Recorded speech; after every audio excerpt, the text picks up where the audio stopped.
What is a land tax? Well, there's currently a land tax in New South Wales on the unimproved value of your land.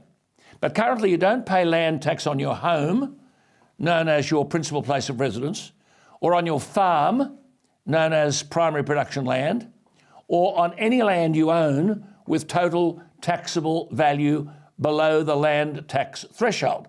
Now, I won't go into the formula used to calculate current land tax. You need a degree in advanced maths.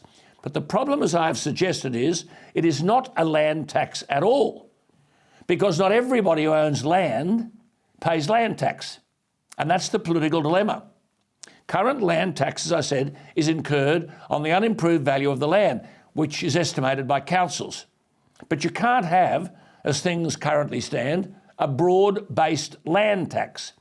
Now, the issue proposed by the New South Wales Government is to give buyers the option of paying a land tax on their new property or sticking with stamp duty. So, do you pay $40,000 up front in stamp duty or $2,500 in land tax for every year that you own the home down the track?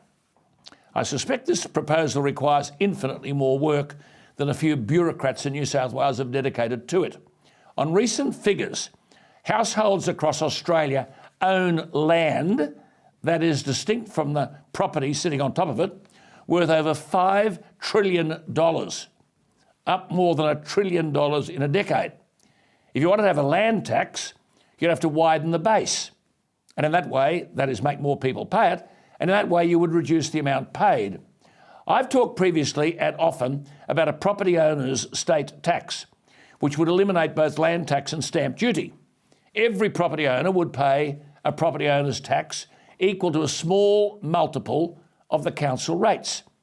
That would replace all revenue collected by land tax and stamp duty. There would be exemptions to those paying less than $300 to $500 per annum in rates.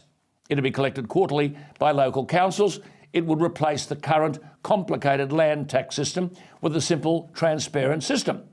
Now, to take New South Wales as an example, the anomaly is that 2 million New South Wales properties pay no land tax because of exemptions.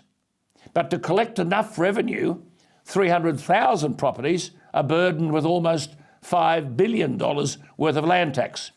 The current system is a mess.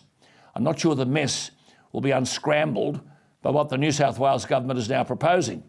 And if it needs the federal government to pick up the tab because of lost revenue, I can't imagine too much enthusiasm in Canberra, as the new government has to sort out how to manage over $1 trillion in debt. This could be a fizzer.